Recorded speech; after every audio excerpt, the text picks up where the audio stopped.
20 trabajadores titulados de la cúpula del STUNAM logran una reclasificación. ¿Por qué nos parece importante? Pues porque hay 1,800 trabajadores que no lo han logrado. Hay una suerte de abandono a estos propios trabajadores por la propia autoridad, es decir, por su patrón, que es la Universidad Nacional Autónoma de México, y que pues mientras hay 1,800 que no lo han logrado, pues sí, hay 20 que son de la propia cúpula del STUNAM que sí han logrado esta reclasificación como profesionistas titulados. Hay que recordar que hemos venido presentando ya en este espacio entregas sobre este asunto. Y pues en la primera señalábamos, habíamos contabilizado 1,300 trabajadores con estudios de licenciatura y de posgrado.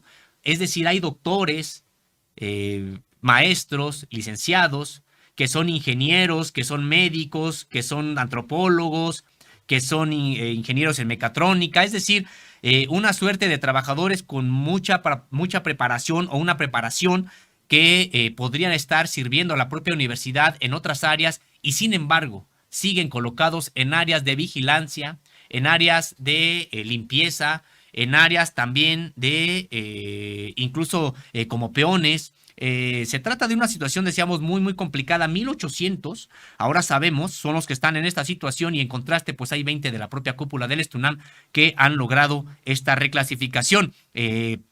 Hemos podido nosotros pues acreditar que en 3 lustros más de 1,800 trabajadores titulados de la UNAM no han ganado ni el reconocimiento formal de sus demandas. Hay que recordar que incluso muchos de estos profesionistas titulados, médicos, ingenieros, antropólogos, decíamos, químicos, pues incluso llevan trabajando en la universidad más de 40 años.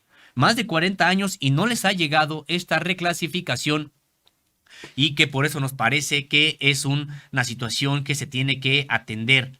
Y bueno, para hablar de todo este asunto, pudimos tener una entrevista con Pedro Gante Leónides, el secretario del Trabajo del propio STUNAM, a quien agradecemos mucho que nos haya pues recibido en sus propias oficinas para hablar de este asunto. En términos generales, Pedro Gante Leónides rechaza que hubiera haber algún tipo de tráfico de influencias, señala que todas las reclasificaciones, el cambio de categoría a trabajadores, a profesionistas titulados, pues se realiza con base en procesos de concurso que son abiertos y que el STUNAM nos señala, defiende a todos los trabajadores por igual. No hay incluso represiones al interior del STUNAM con respecto de las disidencias que pudiera haber. Pedro Leónides pues hace una exposición importante, amplia de la problemática. Él señala que el principal problema es la falta de voluntad de la propia Universidad Nacional Autónoma de México con una casta dorada, que es precisamente la que se encarga de orientar el presupuesto de la universidad. Ha dicho, no es el sindicato, son las autoridades, y señala que para que hubiera algún tipo de solución, pues se requiere también un presupuesto importante. Pero vamos punto por punto. En esta parte de la entrevista, Pedro Gante, decíamos, secretario del Trabajo Social del Sindicato de Trabajadores de la Universidad Nacional Autónoma de México, el STUNAM, pues se refiere al origen de este problema y que incluso el propio sindicato se lo planteó al entonces rector de la UNAM, José Narro, con los siguientes resultados. Veamos y escuchemos lo que nos dice Pedro Gante Leónides. Mucha fe, se hizo el planteamiento a Narro, Narro no le pareció mal.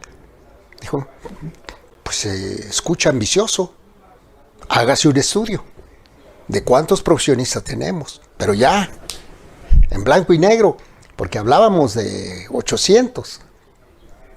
Sorpresa fue cuando rebasamos los 1,000. Ya entonces hizo una valoración por parte de ellos económica. Ok, ¿cuántos vamos a mover de base?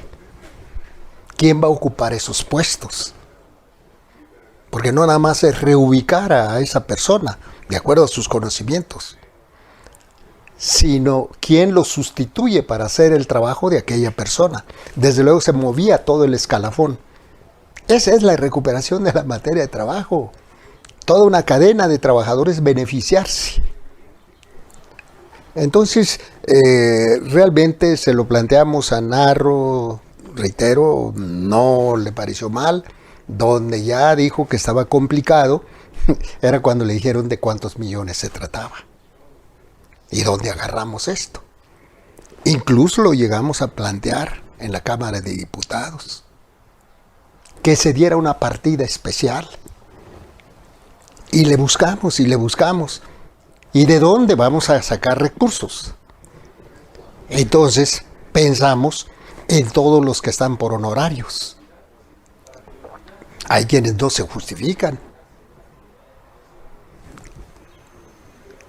Entonces, los que se justifican, que sí tienen una verdadera especialización, que el ramo de su carrera de investigación así lo exige, no hay problema.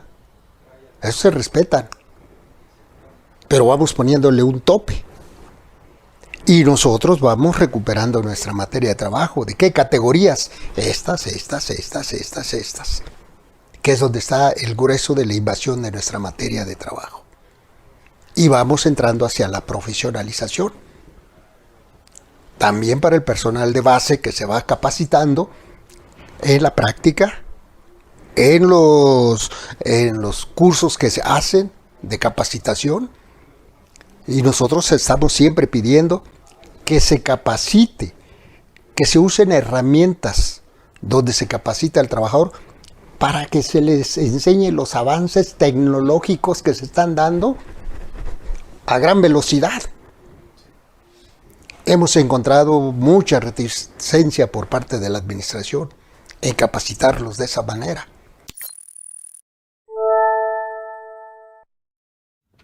Mucha reticencia ha dicho de la propia autoridad universitaria para abordar este problema, y es que el enfoque también me parece importante. No se trata solamente de que a los propios trabajadores de la Universidad Nacional Autónoma de México no les permitan cambiar de categoría, no obstante las competencias que tienen, sino que además se trata de una pérdida de materia de trabajo del propio sindicato, una situación a la que también se refiere un poco más adelante Pedro Gante. También se referirá más adelante y a insistencia de Contralínea sobre si es un asunto realmente de dinero o es un asunto de falta de voluntad de las propias autoridades de la UNAM. Pero Pedro Gante también señala que la actual normativa no sirve de manera clara, así lo ha dicho, después matiza, pero prácticamente está señalando que la propia cláusula 57 que da la oportunidad a los trabajadores de obtener esta reclasificación no está completa, y resulta que no hay manera, digamos, de pues invocarla para obligar a la universidad a que cumpla con esta pues reclasificación de los propios trabajadores, que decíamos son ya más de 1,800. Veamos a qué se refiere Pedro Gante, secretario de Trabajo Social del STUNAM, cuando nos habla acerca de la actual normativa no sirve. No existe tal normativa.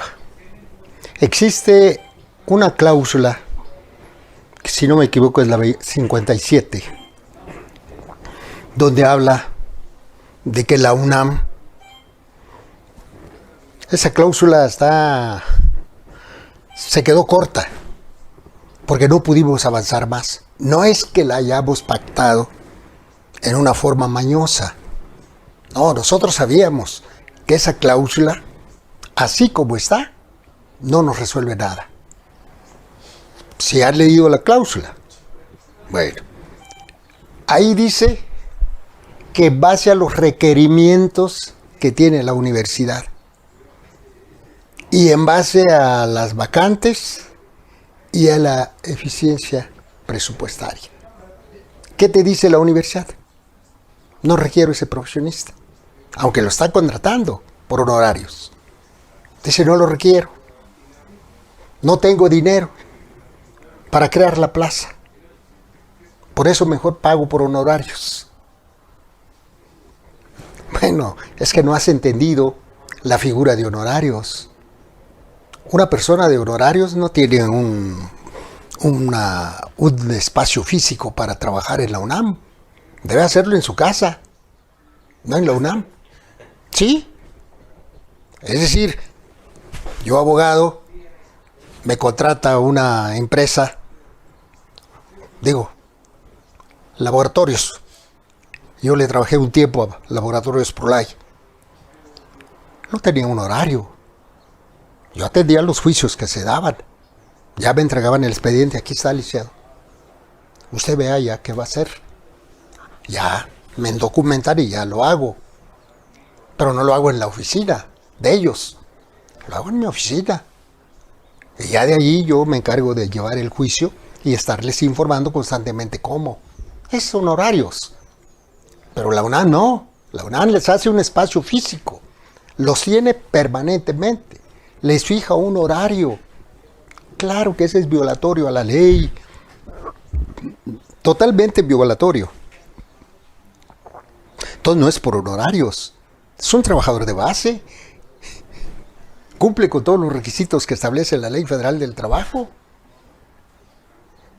Bueno, pues en esas estamos. Y no se ha quedado en ese proyecto. Siempre, siempre lo hemos estado trabajando. Pero no podemos más. Con el rector que está, igual hicimos el planteamiento. Igual ellos hicieron sus estudios. ¿Cuál le puede ser la alternativa? Nosotros decimos, bueno, no alcanzan los recursos, vamos por bloques. Bloques como se va requiriendo, ahí está. ¿Quieres un ingeniero? Aquí está el ingeniero. ¿Quieres un abogado? Aquí está el abogado. ¿Quieres un médico? Aquí está. En fin, ya veríamos cuál sería el método entre nosotros para ir ubicando a ese profesionista.